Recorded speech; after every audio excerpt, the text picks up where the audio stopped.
Welcome, Illumineers. It is time to take a rest from your quest and check on in to the Lore Keeper's Inn. I'm your host, Katie. Now, here at the Inn, we like to encourage our guests to take advantage of our extensive DVD and VHS collection during their stay. However, I can't spend my entire budget on fancy theatrical releases, so instead we curated the next best thing, which are direct-to-video and DVD sequels and prequels. So, to make the most of our collection, I am continuing our series today called Movie Night at the Inn. Each episode, myself and a guest will discuss one of 29 prequels and sequels that never quite made it to theaters. We will tell you the plot, discuss what we like, discuss some concerns, and determine if it was good, as good, better, or worse than the original. And lastly, do we think there should be cards in Disney Lorcana from this movie? At the end, we will put it back on the shelf in relationship to its peers. So essentially, we're putting it on a tier list. So today, we are getting exceedingly silly as we cover the 2000 film An Extremely Goofy Movie. And with me is someone who is known for providing insights on how to gain a competitive edge at Disney Lorcana and even taking home some impressive accolades at the X Games of Disney Lorcana, including a top 64 finish at Fort Worth and recently ending day one at Vegas with the ninth seed, which was crazy to me. He is Franz of Traverse Tavern. So welcome. Howdy, and just for everyone, these X Games are not brought to you by ESPN, I promise. That was branded. So, like, spoiler alert. Like, I was like, I have to rewind. I'm like, they name dropping, like they paid for ESPN. They did. So They did. Hey, I'm Franz from Traverse Tavern. I run a competitive Lorcana channel where I talk a bunch about different competitive topics, concepts, and anything else I want to yap and gab about. Most recently, I had a video about Morph, one of my favorite cards in the game, about how he impacted the meta and impacted the design of the game and how he can impact the current and available shift targets. And in that vein, I was able to use that advantage a little bit in Vegas to pilot myself to ninth place and then immediately lose to Red Blue again. Fantastic. I had a great Cinderella story, you know. I don't think there's a person listening to this podcast that's played in a tournament and hasn't said the sentence. And then I got knocked out by Red Blue. And I got knocked out by Ruby Sapphire. That's my first set champ. I was so excited. I played Seal Song and I made it to the semifinals, the final four. So I was like, I'm in the final four. Who am I up against? And they're like, Ruby Sapphire. I was like, well, congratulations. Some Brawl. Here's a Medusa. Here's a Maleficent. Here's a Be Prepared. Sometimes they play Haiti. Here's a Maui. It's oppressive. It's like, it gets so stressful. You're like, if I don't win by turn, I don't know, 7, if things aren't pretty much done, it's over. I gotta go. So it sure is a deck.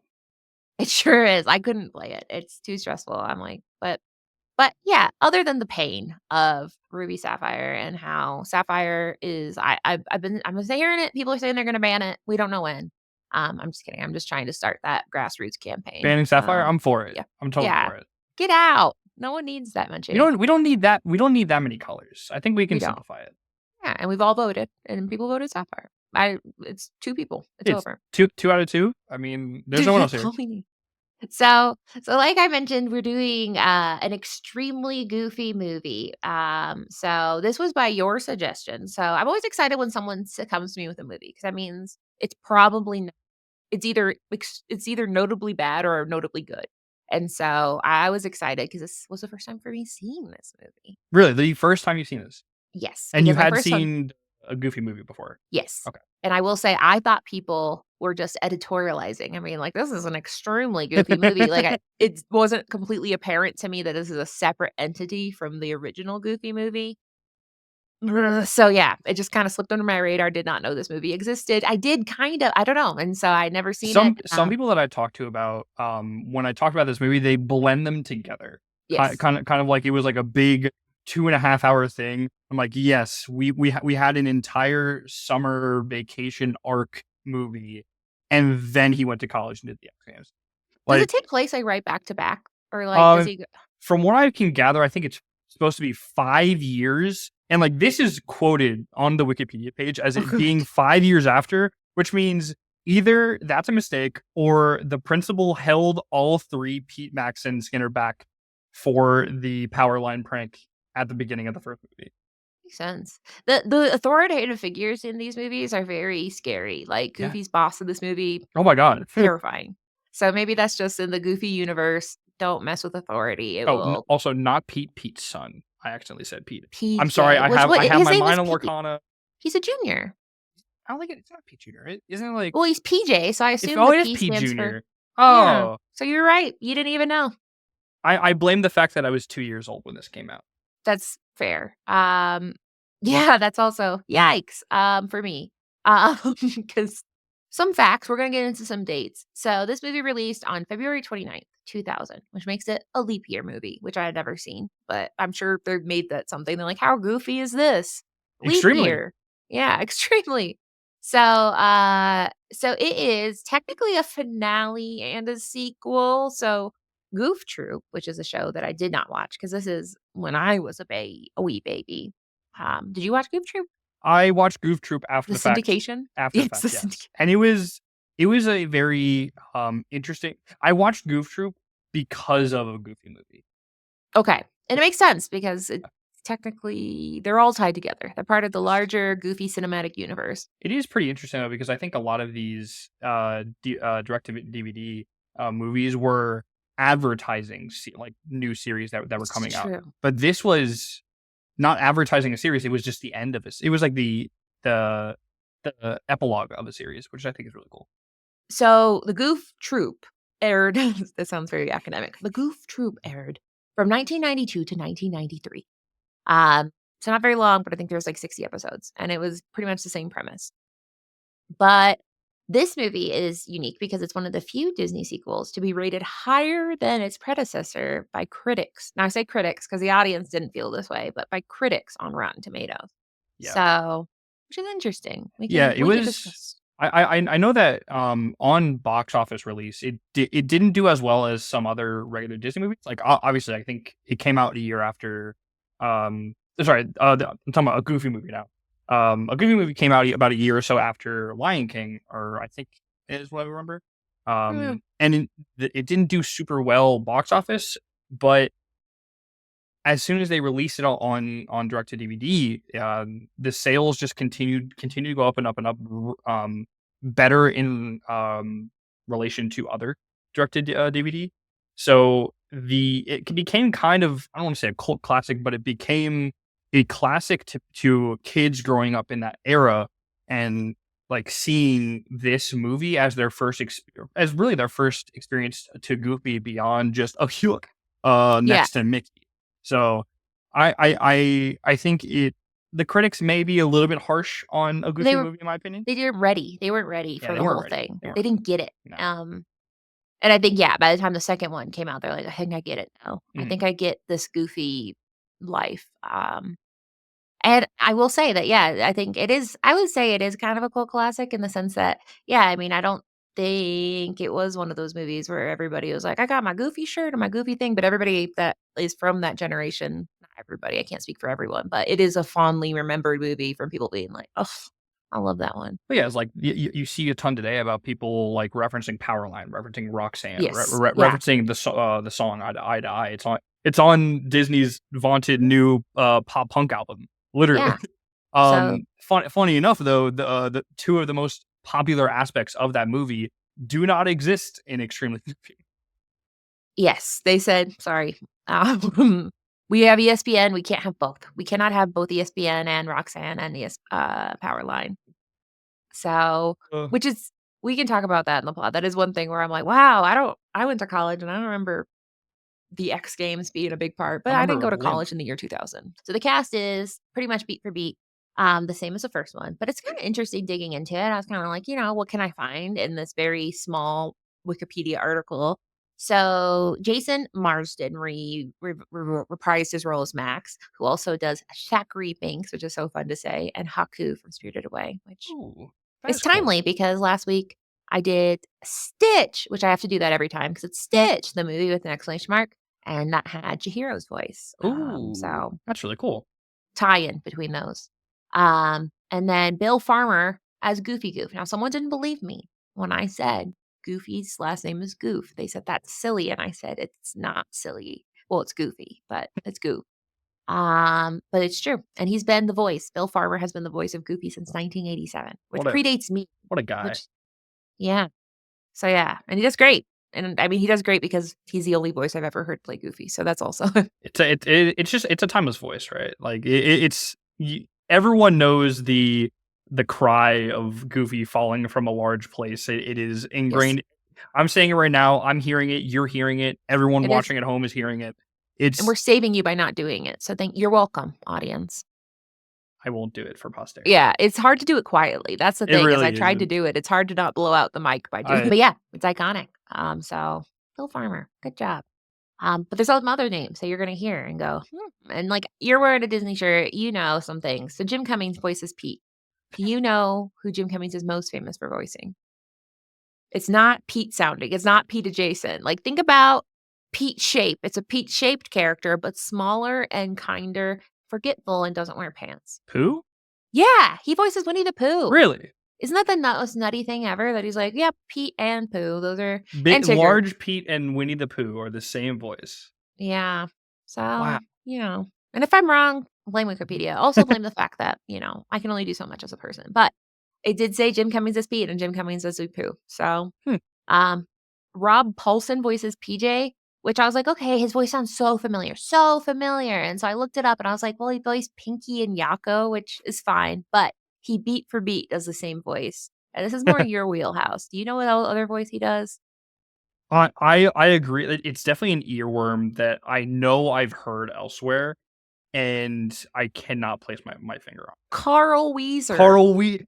Yeah, and once you hear it, you're like, dang it. Because, I found that out today, and it's like, hey, Jimmy. And I was like, gosh, that is actually, yes, that is Carl Weezer, not even, like, modulated. So Yeah. So there you go. We got Carl Weezer in the house. Funny. And then Pauly Shore voices Bobby, who is just playing Pauly Shore. So there's that. He's like, I'm just, that's it. That's me. I'm playing me. So yeah, that's the voice cast. And now we're getting into the fun fact. That's not a fun fact, but this is something that comes up with movies around this time, where for the youngins, no one young listens to my podcast, but if there is someone that was, do I count? Were you alive on the date of September 11th, 2021? I was, but I was in preschool. Okay. Well, still, at least you know about the date. But a lot of things happen culturally where they're like, we're changing things when that happened. Notably, like we talked about Lilo and Stitch on my old podcast about how there was a scene where they're going to fly around downtown. They're like, let's not do that. Let's not fly around downtown. Notably, there were some songs that they're like, we can't play this on the radio. Yes. It's just, let's not. But this one, I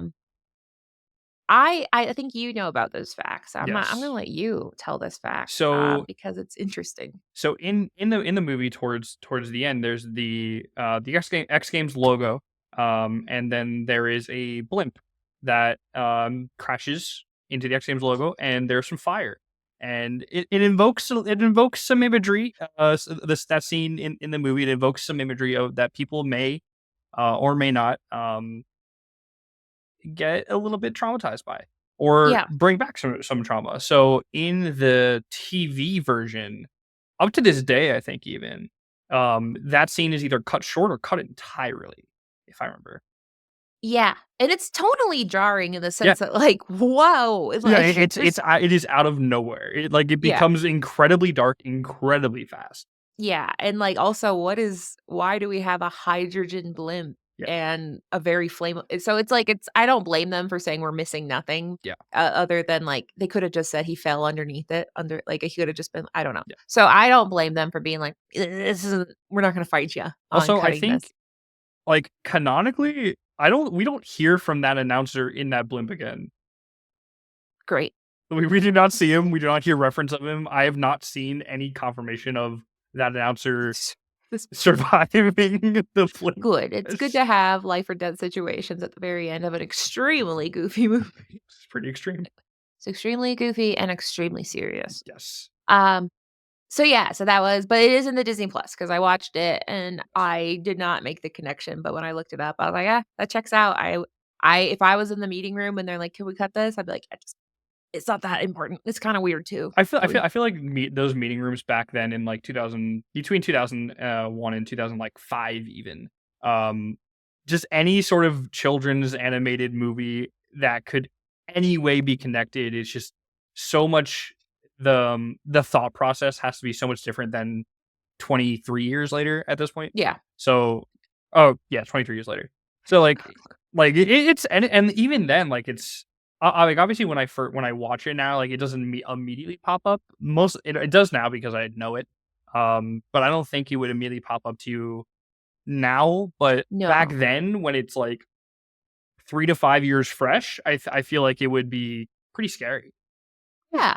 Yeah. So, they were somewhat decisive and good call, I guess, because I wasn't there, but probably anytime you don't traumatize the children.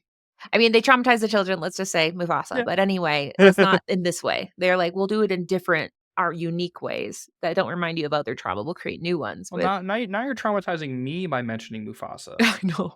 I know. It's truly terrifying. I'm just talking about James Earl Jones. I'm sad Oh now. god, I know. All right. So now to talk about the plot of Extremely Goofy Movie, which surprisingly is not about any kind of dark times in history, unless you consider ska and disco to be dark times in American history, because this movie both has a very ska and disco heavy soundtrack, which was exciting for me because you weren't you weren't around at this time.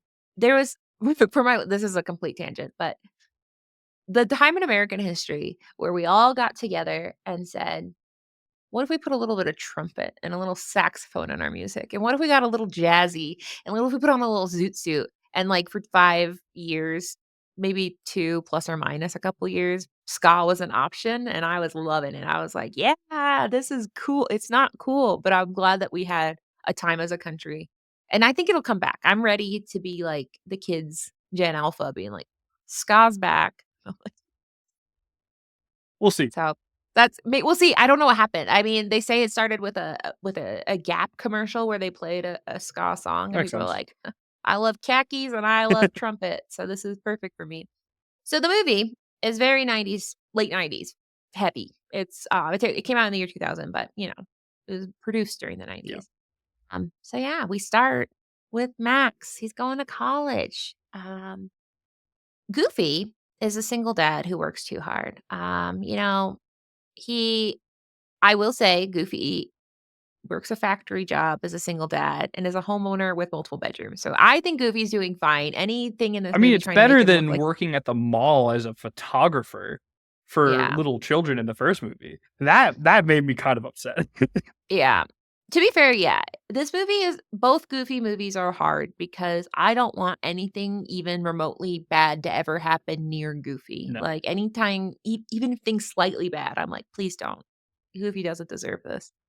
So yeah, so he lives next door to Pete still, but they're on pretty good terms. Also, Pete is marked as a villain in Lorcana, and he's just at worst a nuisance in these movies. So he must be. I mean, he was a villain, I guess, in the Mickey Mouse shorts, but he is not a villain in the Goofy world. I would not. That's too harsh a Yeah, judgment. a villain is definitely a bit of a It's a heavy label, yeah. especially because Gantu's not a villain in Lorcana. Gantu is just a guy. Is he just an alien? He's an alien captain something, but he's not a Dang. villain. Well, he truly has villainized my bulk binder. Yeah, so yeah, Pete villain, Gantu not a villain. Not She's just a guy doing a job. So anyway, that's not part of the plot. So they're all going to college. Pete's son, PJ, Robert, that's not his name. Bobby. Robert. His government name is Robert. So they're going to school. And yeah, Max is kind of not grown a lot as a character and is not taking Goofy's feelings into consideration. He is very like cavalier about this. Um, yeah, so that's that. Now you are a son, Yes, probably. I am a son. Did you have a moment like this with your father? Specifically, so the issue is like when I went to college, I went to a very local college. Yeah. So not necessarily the college thing, but when I moved from Pennsylvania to North Carolina. So Oh, yeah. that was this moment kind of. And this was the point when I was old enough to go to bars and stuff like that. So Like we would like we sat down, we had a nice drink before I left. We talked then. That's quite nice. Yeah, and this movie and the last movie really, um, as I get older, I watch and I see myself, I see my father in Max and Goofy all the time, and I see like parts of Goofy that I really want to be as a father. When Yeah. I'm a father, and like it hits me so hard. I love these movies. I cannot say strong enough how much I love a Goofy movie and how much it has impacted me emotionally as a person. Um, and how my thoughts and feelings have like evolved as I've grown older. From when I was younger, be like, hey man, just let Max go to the concert. And now that I'm like in my mid 20s going on 30s, I'm like, Max, just go fishing, man. Just go I fishing. know. That's the thing they don't tell you about getting older. Like, I watch anime, and as I get older, I'm like, "These people are so mean to Naruto."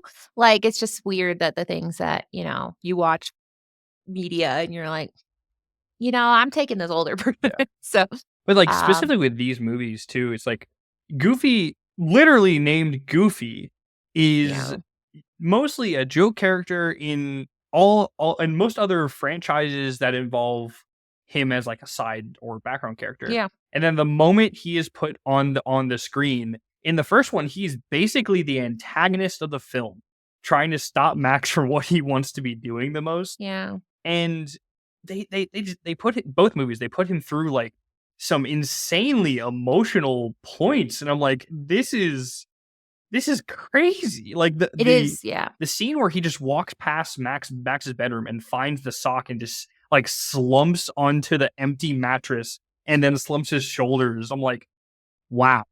Yeah. That hit like a ton of bricks. Yeah, it is an extremely emotional movie, and that's something that you don't prepare to walking in. Because yeah, you're like, "I don't know, he's gonna slip on stuff," and he does slip on stuff, and he is goofy, but then, yeah, like, him being in, like, an emotional fugue state because he just can't connect with his son, I'm like, "Oh, Yeah. that feels bad." Oh, um, so yeah, so he's not in a good place, so basically Max being very cavalier, and he forgot that his dad has a big heart. He's like, "I don't remember that, that's I've moved It's on 5 years from." ago. Yeah, he's like, "I'm ready." So he's like, "Bye, dad." And like he doesn't even eat breakfast with his dad, which first off, very rude. If someone makes me breakfast, I am absolutely eating that breakfast, Yeah. What did they hands did they down. get donuts or something? I feel like they Yeah, got they're like, donuts. "We're doing something tubular. We're gonna go do something rad." And so they leave to go to college together. Which I had my parents bring me to college, so I cannot relate to that. But either way, it was an hour away, so it was not that dramatic, but it was more what either way. Hey, when Also, you're young, an hour is a crazy it amount of was. They time. pulled away and I was like, "I'm dead. This is it. I'm never gonna make it." Also, it was very unrealistic that he went into Max's room and it was empty because I brought, like, the bare essentials and then left my room like a tomb, like, "This is where Katie's childhood rested. Mail me this someday," and they still are working through it. But so yeah, he leaves. Goof is having a hard day, and so then Goof goes to a shift at the miserable toy factory because Goofy can only have the saddest of jobs. In this case, it is a sad toy factory with a very scary boss, and he gets fired for negligent toy behavior. Messing up some Um, machines. yeah. So he's got a house. So he's pretty successful. We won't talk whatever. The 90s were a different time as far as economics. But he goes to get a job and they say, "Guess what? You don't have a college degree, so you gotta go get one." So nothing. But it Sorry. literally shows the man going to the unemployment line. This movie was heavy. It was. Yeah. Yeah. And the fact they're like, "We warned you." I was like, "I don't feel like you did." And this is the only job in town. Well, I guess the other one was a photographer. Yeah. Um, Either way, so yeah, he's gotta go get another job, and then they say, "Well, you need to get a college degree. You only have to go to college for 1 year." They were One very the explicit. 1 year, 1 semester. A short, yeah, I think, yeah, either way, it was a short. You just had to Yeah, yeah. finish it out, which is nice for Goofy. So meanwhile, Max is in college, and this college is very extreme sports driven. Yeah. Um, I went to college. I would like to say many years later. I went No to extreme college. sports? Uh, there was no X Games No in X Games? 2007. Such things had ended by then. Correct. Um, but I was in Nebraska, so maybe, but no, they went through a cornfield, so this is very Nebraska coded. Yeah. So I'm gonna say I don't think it's out of the realm of possibility that it's in the Midwest. where this movie is taking place. Yeah, it's like I think at the beginning of the movie, like when the kids are all talking about college, like they aren't talking about college. No. They are going to college for these X Games. For the X the Games. college X Games. Yes. And there's apparently only one class in this college because we find that that's the only class they refer to. It's possibly philosophy or math. We don't know, but there's one class. Everyone goes to it no matter what year they are in college because everybody else is worried about the X Games. And the fraternity on campus, the one fraternity with Bradley upper crust. The most. Yeah, Moo Moo. They're also extreme sports motivated. And they see Max and they're like, that is so cool. We got to get him on the team. We meet our next character, who I said, what's her name? The only female character in this movie. What is her name? I can't tell you. That's because she doesn't have one. Her name is Beret Girl. In everything, the credits. Wait, don't. What about the library? What about Goofy's love interest? There's 2 female. Yeah, there's technically 3. There's a lady that says you gotta go to college. There's the unemployment, the librarian, which is we'll talk about her. She has a name. But Beret Girl. And then there's Beret Girl, unnamed love, and then she possibly is having a love moment with PJ. Was it Bobby? Was it both? Maybe they both. I thought PJ and Bobby were fighting over her. I think it's a kind of a B plot. She doesn't have a name, so it's really not a lot of time being spent diving into that plot line. More important, she has slam poetry, which is, almost, I can also say in college, no one ever said, hey, you know who's cool? Slam poetry. No one has ever said that in my time. Not even at the Underground Cafe. Yeah, well, to be fair, the Underground Cafe, that's pretty cool. It's a really cool cafe. Lots of beatniks in the 90s and 2000s, the leftover beatnik culture. So they have a moment where Bradley's like, I want you, Max. And Max says, not without my buddies.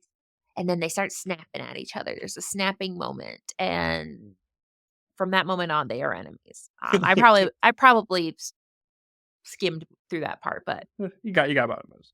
Yeah, because the big goal is you got to be on the X Games team. Apparently, there's not just one per school. Because there's several. It's complicated. They don't say, but basically, it would be beneficial to be on Bradley Upper Crust team because they always win. Max says, absolutely not, unless I can have my 2 best friends, which we haven't established as very good athletes, but apparently they are. So they say no. At this point, they go to the one class that they all go to, and Goofy appears. And he's like, well, Max, I'll go to school with you. Because there's only one college and only one class. And unfortunately, he's there. He has to wear his 70s outfit. He does. There's lots of things that have to be done. And it's those things. He's like, I have to dress because he does say, well, I haven't been to school since the 70s. Which I'm like, wow, but that's 30 years ago. Which Max is 20. So there's 10 years unaccounted for in Goofy's life. Maybe that'll be the next movie coming out. Ooh. Because there is some Wikipedia articles that suggest that Goofy and Clarabelle were an item at some point. So perhaps there's going to be a Goofy and Clarabelle movie about something. I don't know. And then we don't know who Max's mom is. So there's lots of questions in the Goofy verse that really could be answered. Although, if we think about it, well, I don't think people. Do you really want to? Do we want to talk about this? Well, yeah, because if it came out in 1992, then that does work out if Max is around 20 in the 70s. So that does work out. The fact that this movie came out in 2000 does delay the timeline. So perhaps there wasn't 10 years unaccounted for. Either way. He's a big fan of the 70s. He's in the class. Max, not happy about it. He's like, that this is face is burned into my brain. And we've all felt that. We've all had a moment where we're like, oh, Mom, Dad. Not to this extent. Because it is pretty extreme to be like, sorry, I have to be. No one has majors in this college, so this is the only class I can be in. So he is in there, not happy about it. So they do go to the library for some reason. I think because Goofy is like, you really got to study. And they're going to go to study together. And he meets a librarian whose name? Sylvia? Yes, Sylvia Marpole, possibly, if she's Italian. And yeah, it's immediate. There's love at first sight because they're both like, you like the 70s? I like the 70s. You like Gilligan's Island, which is canon in Disney Goofy verse now? Good point. ESPN and Gilligan's Island, they paid for both those trademarks. They're like, we got to get it. So yes, they instantly are like, yes, we should go dancing at some point. which unfortunately there's only one dance club in town too. This is a very small universe in the Goofy universe. So I forget what happens after the library. Do they go directly to the dance club after this? Um, for did it? No, I think they go practice, right? Because that's Oh, when yeah. Bradley recruits Goofy, I think. Yes. Yes. So the second plot of the movie is Goofy also becomes an ex athlete, an X Games extreme athlete through goofiness, where basically he's just falls into it and it works out. That's he just does what a goofy does. And that makes Max kind of mad. And Max is like, you know what, you should be with them. And I don't think that's a very good revenge plot, but he does kind of like be like, no, you should totally work with them. And the fraternity is like, yes, absolutely. Let's get this 40 or 35 to 40-year-old man in our fraternity because of his extreme sports skills. Extreme goofiness. Yeah, he's just they're like, "This is good." So then they go to a dance club, they are doing dancing and stuff, but then Goofy pays off the DJ to play some disco music. This is where I talked to my husband, and I said, "How do I mention that Goofy has a very sultry energy in this dance?" Like, it's an energy that I was not prepared to have Goofy I mean, exhibit. to be honest, like I think this movie in general has a lot of I don't want not like innuendo, but very sultry animation and stuff like that. And like Yeah. that it's part of like this rarely is ever feels like a Disney movie for me. It's like for me, it's always felt like one of the first of the trio of romantic comedy college movies that came out before I went to college that theoretically shaped my idea of college, and that was this, Pitch Perfect, and Monsters University. Yes, It's Monsters true. University came Yeah. out in 2017. Yes, I didn't go to college until late 2017. So this Monsters University did come out before I went to college. Yeah, but I always say that, like, Disney movies can be Yeah, anachronistic, either way, like, they exist the time you saw them, yeah. so it doesn't yeah. So yeah, anyway, they have a very romantic mood ring scene where I'm like, "I don't know what you're trying to tell me with this mood ring, I don't this is not PG." Um, so yeah, and then they have the X game starts. It's like the X Games trials, and, we find out that Bradley Uppercrust, he might be a cheater because Okay. they oh, sorry, did I miss a plot point? No, no, no. He Okay. cheats. He's a cheater. Yes, he's cheating. He's cheating, and he kinda makes Goofy have a super skateboard that nobody can tell is rocket powered, but it is indeed a rocket powered skateboard. But it works in their benefit, and then they mess with Max, and Max is like, "Oh, I'm better than this," but he does a really sick move where he does a handstand on a skateboard, and it's really rad, and they get in by the seat of their pants, and, Max is salty, and Goofy's Yeah, like, "Well, he's upset. He bubbled in and then lost first round. yeah, exactly." So, yeah, he's on the bubble, but he bubbled in. He bubbled in. Yes. That's important. Yes. Yes. We've the bubble giveth and taketh. The So bubble. he feels bad. He's like, "Whatever, I made it, but I'm still kinda mad about it." And I think at this point, he, like, tells his dad, like, "Buzz off," basically, right? Because this is the Pretty point much. where he's like, "Dad, gosh, you make everything worse," and this sends Goofy into another fugue state, and he fails a test due to a hallucination he has He also blows about off Sylvia. Yes, so then he blows off Sylvia because Sylvia was gonna make fondue because they are big fans of the '70s. Blows off Sylvia, and then he goes back to Pete and says, "Pete, I don't know what I'm gonna do," and Pete is like, "Let's play horseshoes," and he's like, "Oh, yeah, at the beginning of the movie, I gave a speech about how horseshoes, you gotta stay focused, and I lost my focus." So Pete's like, "Okay," and Pete shuffles burgers in a way where I'm like, "That's interesting." That was a notable moment for me. So Goofy's like, "Okay, I'm gonna quit the X Games. I'm gonna study. I'm gonna, really get into it." He passes. He gets all A's in the college. There's only like 10 people in the class, and he gets all A's. So good for him. Sylvie forgives him. She helps him study. She's like, "I couldn't be mad at you," and I'm like, "Right, that's the right answer, Yeah, you Goofy." quoted Gilligan's Island at her. Mm-hmm. Yeah. So they're back, and then he goes to Bradley Uppercrust. What is it? Something Moo Moo? The moo Yeah, and he goes there, he's like, "I quit," and they're like, "Yeah, whatever," and then he hears them say, "By the way, we cheat," and he's like, "What?" And Why? so that's and so that's he finds that out, and then he goes to tell Max, who Max says, "Yeah, I don't need this right now," which I'm like, "Max, that's really helpful news." And Max is not receptive to it. He's still kind of mad at his dad. Um, and then the X Games start, which I never watched the X Games. I only had heard it, but I did not watch it. And they do some rock climbing and some other It's things. like I a don't know. quadathlon type thing. Yeah, basically, and if it's extreme, they're doing it. Yeah. And at this point, I think Bobby gets injured due Yes. to some cheating, and they say, "Well, we have to disqualify you unless you find a third athlete in the next minute and 10 seconds." And who do you know is there? Goofy.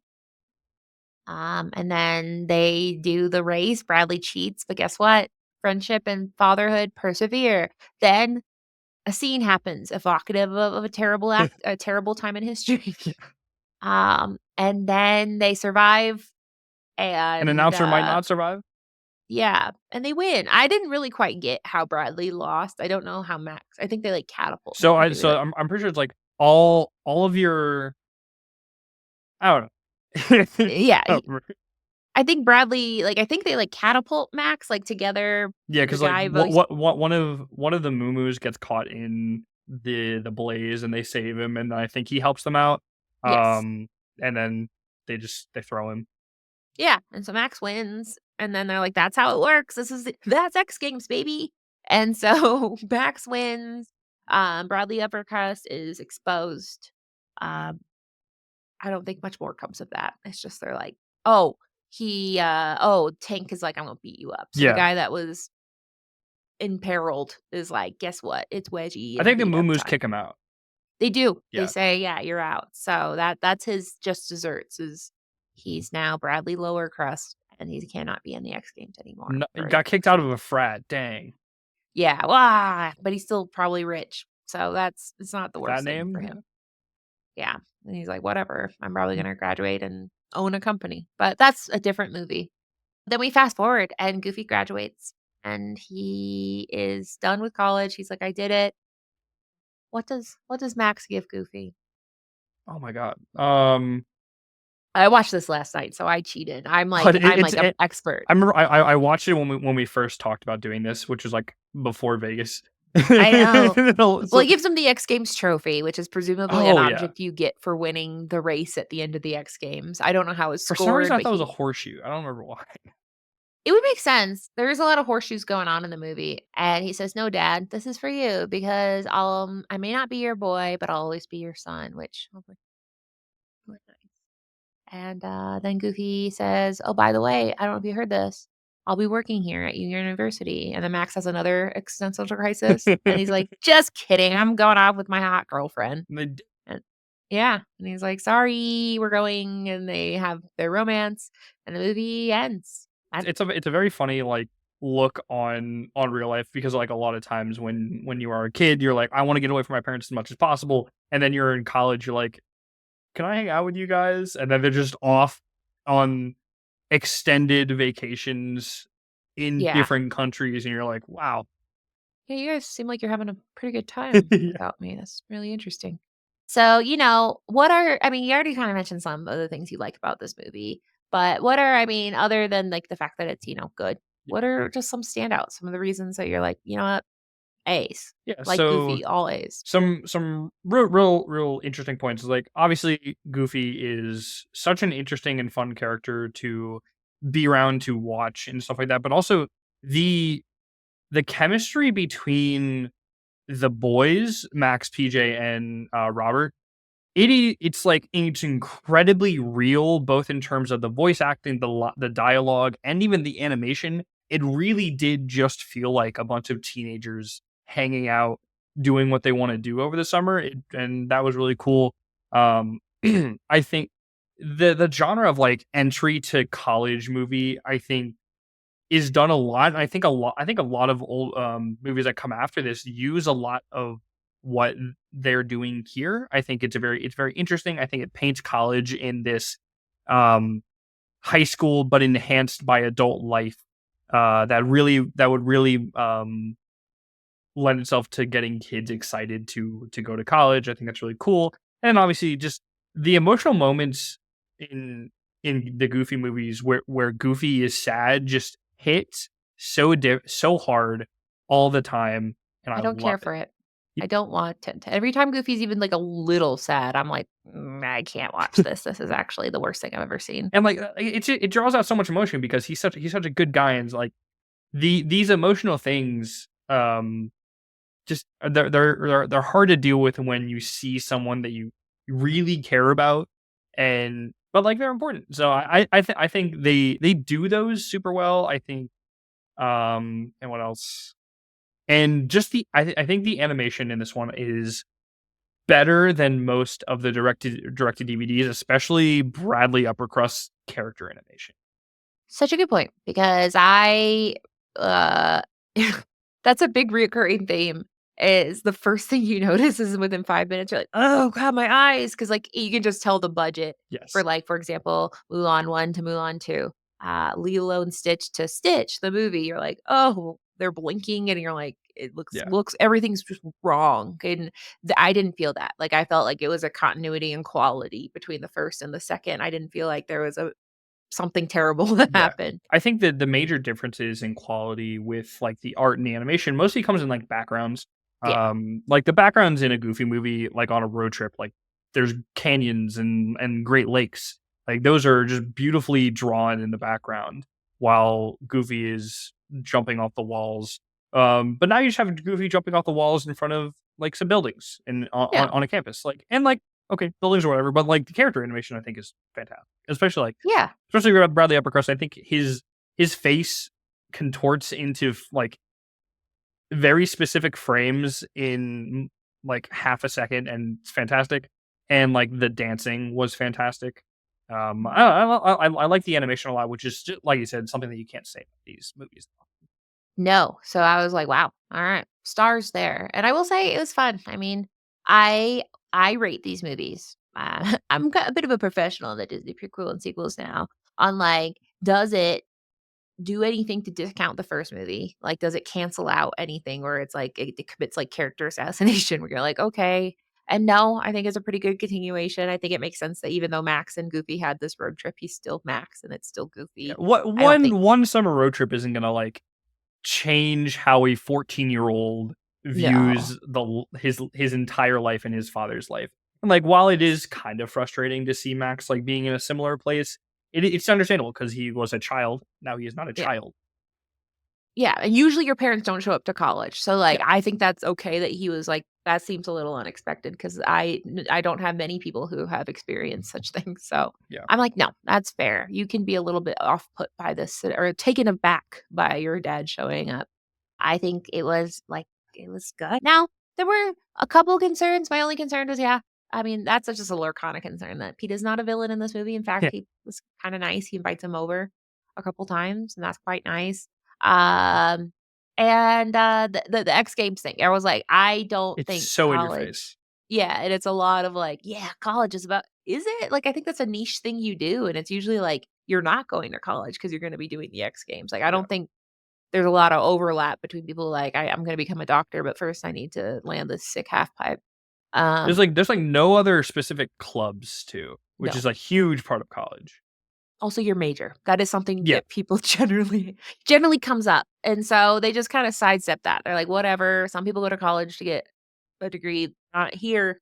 That's how you get into the X Games. So that's, like, my only complaint is, like, if this is your only thing you know about college is you're an alien and you watch an extremely goofy movie, you might not fully understand what college is. Yeah. But that's not a good complaint. So I'm not that's the biggest gripe I had, um, is that then I think they're doing okay. Yeah. It's like that, and obviously, like, you cut off the 2, like, main love interests from Yeah. the first movie, and then, like, arguably the biggest draw of the first movie would being Powerline. That makes sense, though, going from like, Powerline was very 90s, and I think they wanted to, um, move like, we don't all, like, fawn over the pop artists that we loved in as when we were 14, like, 5 Yeah. years later. Like, cool, like, I understand the eye to eye is really cool. Powerline is a very evocative imagery of very specific people.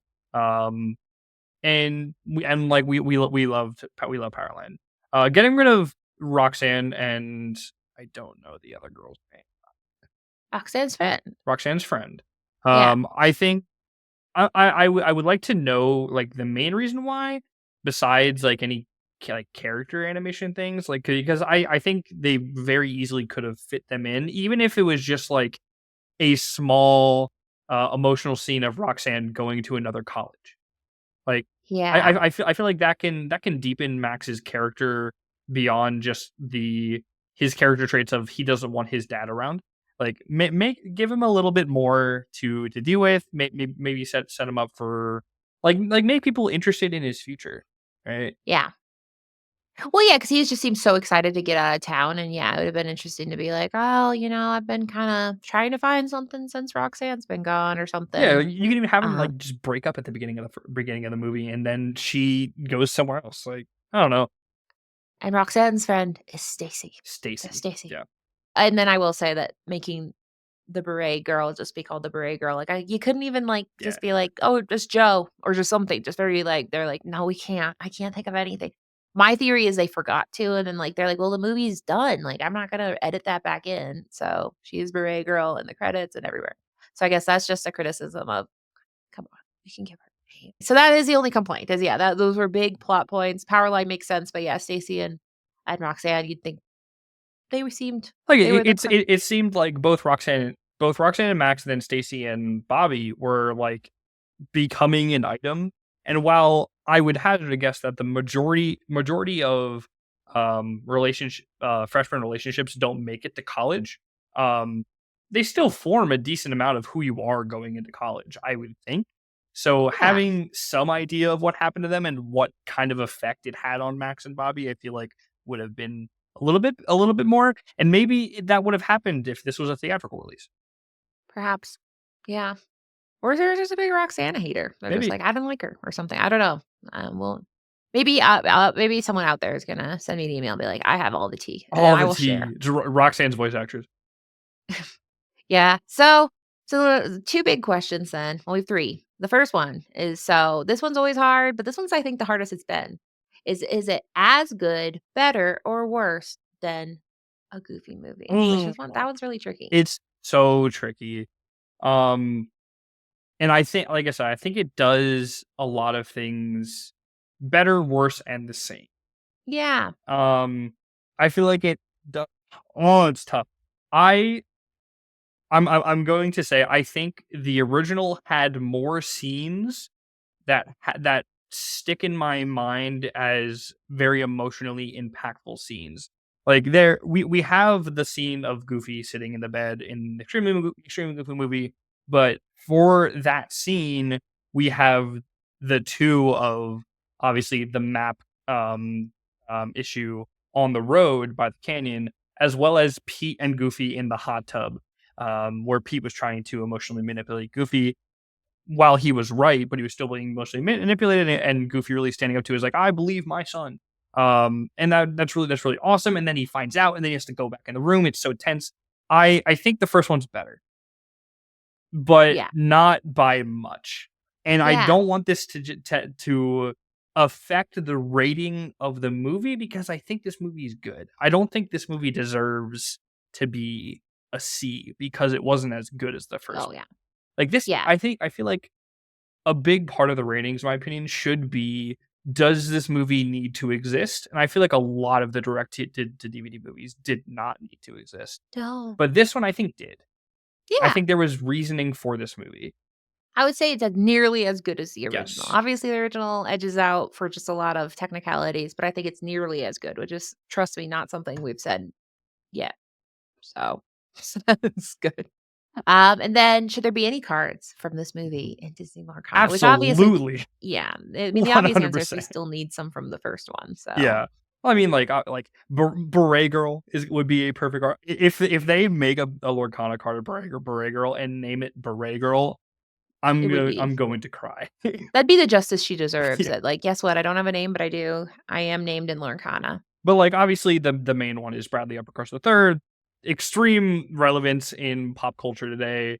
A lot of Twitter, TikTok, Reddit uses him as reaction images a lot, and that is part due in part to the animation that they did. And the people who animated Bradley Uppercurse III, I think there was like 5 or 6 animation credits on him. I don't remember the It's names, amazing. but they deserve Oscars. Those people Yeah. specifically deserve Oscars. Yeah, they put their whole budget into the Bradley budget, and good for them because yeah, he is. There is a subreddit called, and this I don't know, it's punchable faces, and I don't know if I'm allowed to say that, but he does have a face where you're like, I Yes. don't like it. He makes me Yeah. upset. And like there are a lot of different like themes that you can do for Lorcana. Obviously, the X Games theme. You don't necessarily have to put ESPN blimp in No, a Lorcana card, but you can put some skates on Max. We don't have a and Max. We don't have a Max card yet. Like, yeah, we don't. Okay, so I just looked. There's only 6 Goofies, and imagine how fun it would be having Disco Goofy. oh, So like Disco Goofy. And like, but we already have Daredevil Goofy. Like, why couldn't you just make that? Just I know. like So yeah, they don't really have any like Goofy Goof Troop and Goofy movie Goofies. So like we need to get some reality we centered have Goofies. Ducktales. Give me Goof Troop. Yeah, we deserve it. We've earned it. I think the people are ready for it. Quite frankly. And then of course, I think I'm really good. I keep forgetting this poor love interest name. Sylvia. Sylvia. Sylvia would be fun because if they could have like Mickey and Minnie have their dancing cards, if there was like a Yes. Goofy and Sylvia dancing kind of situation, 100%. maybe stronger synergy because the synergy is not super hot in the Mickey and Minnie dancing one. I'm Yeah. like, I can't even in limited do this, but if they made like some kind of like when they dance together, they get super whatevers. The funny part is Um, that like a lot of the songs in this movie are just radio songs that were yes, covered by different people. So that would be funny just to have we're getting there. We're coming to that point where we're just gonna have we had that we just got the song from Big Hero 6, Fall Out Boy. yeah. We were just at that So point. anything's possible in Anything's Lorcana. possible. Could we get the ESPN X Games theme 1, 2, and 3? I don't know, but we don't need it, but we can. I will say that yeah, we should get some Goofy and Max in college and dancing 100%. and then it's the question that we've been thinking about, stressing about, losing sleep about is the tier shelf. I mean, I think obviously, so for the listeners who do not have audio or visual capabilities, currently on the ranking charts, we have at the S tier, Lion King 1.5. A, empty. B tier, we have 3. We have Stitch, the movie, Kronk's New Groove, and Little Mermaid 2. Then we jump down to D and we have Mulan 2. So I don't want to taint the pool with what I'm going to say. And you do get technically like 65 to 75% of the vote. So where are you thinking? So I think Lion King 1.5 might be untouchable. That movie is perfect. That's really Um good. I think this movie, while not being better than the first, had a very good reason to exist. It had very good animation. It had very good emotional moments, and it didn't feel like a waste of time. And I I don't think I can put it below A. I agree. I think it's smart because I mean, as long as it says a prequel and sequel, direct to DVD, you can't get much better. I I mean, agree. obviously there are ones that are better, but you really I think it belongs in A because it checks all the boxes. It's entertaining. It had a reason to be made. It didn't make me upset, which is you think not it's a goal for any movie to not Yeah. upset me, but this one it doesn't. And so yeah, I think I'm very Yeah, it comfortable just for it it being very fluidly continues these characters' arcs. It doesn't like it does get upon itself a little bit with the ESPN. It's very heavy-handed with ESPN.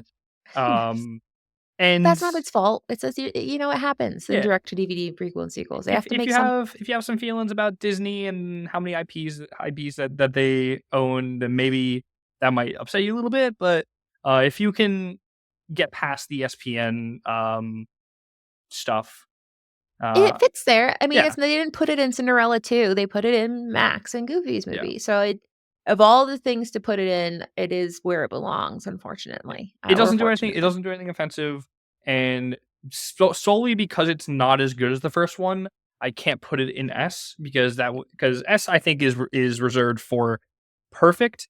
Lion King 1.5 withstanding because I don't think you can be better than Lion King. Yeah, well, yeah, that's yeah. No, I mean, I don't think we're gonna have a movie that's better than the original. Yeah. Certainly not in this show. Yeah, so I don't think. Lion King 1.5 is, I think, the golden peak. I think this can be, like, the standard of which other movies are judged by for quality. I think if Yeah. you are as good or better than this, I think you are a good movie. If you are not as good as this, I think you are a movie that I probably will watch once every 3 to 5 years. Or for Or the not. first time in the year 2024 for me. But either way, I might watch it again. I'm not afraid of it. Good movie. So thank you for being a guest on our show, Well, thank you Franz. for I inviting me. think it's been very exciting to talk about. Like I said, it's always so much better to have a movie that people are excited to talk about, the one where it's like, oh, I'm struggling to say something nice. So it was exciting to finally get you on the show. I appreciate you suggesting this movie because I Thank have you. nothing. It's a good one. So yeah, thank you. And before we say goodbye, though, where can people find and follow your work in the world of Lorcana Absolutely. and elsewhere? I am very active on Twitter, Traverse Tavern, over there. And then on YouTube, also Traverse Tavern. I am in many of the Discords. You'll see the username as Traverse Tavern, Franz specifically. Feel free to just at me, DM me, message me if you see me talking in any of the Discords. I love talking about this game. I love talking about Disney. I love talking about Disney when it connects to this game. Right now, I'm very in on the Disney Pixel RPG game, as Yeah, is a lot of people. So I'll probably be talking about that on Twitter for the next few days. Yeah, that's where you can find me, and I'll have some yaps coming up on the YouTubes. lovely. And I'm excited to check out the Morph episode because you almost had me a Morph convert. Because when I first saw him, I thought he looked like an appendix, but because I haven't seen the movie, so I have no Morph context. So, but now I'm like, you know what? I like Morph. I even own his Enchanted. You're an influencer, so I was like, you know what? Get in here, Morph. I And do before he love those spiked, morphs. so he was like $70 or $80, and now he's He's not. like So $150 at this point. yeah. So I think you did that. You I spiked think it. Zan might have had a little bit of a Oh, higher well, hand in that. Maybe sure. Bivens as well, but I like to think that I had some hand in that. Well, you buying up 9 of them had an impact on the market. Nobody can argue against that. That at least some of it is stocked up in your home. Yeah, So nine enchanteds. I think I'm at 50 foils, and I need to get to 204 foils. yeah, so that at least you have an effect on the market at the very least due to That might, demand. might not be a good thing. Well, thank you again. And thank you to listeners for joining me for another episode. As you know, there's always room for more at the end. So if there's anything you want to hear me talk about, please feel free to email me at contact@thelorekeepersin.com, or you can reach me at the socials linked in the description below. As always, thank you for hanging out with me at the end. I'm always happy to have you stop by no matter where your quest may take you. And remember, if you don't know where to find us, just take the second start of the right exit and head straight on till morning.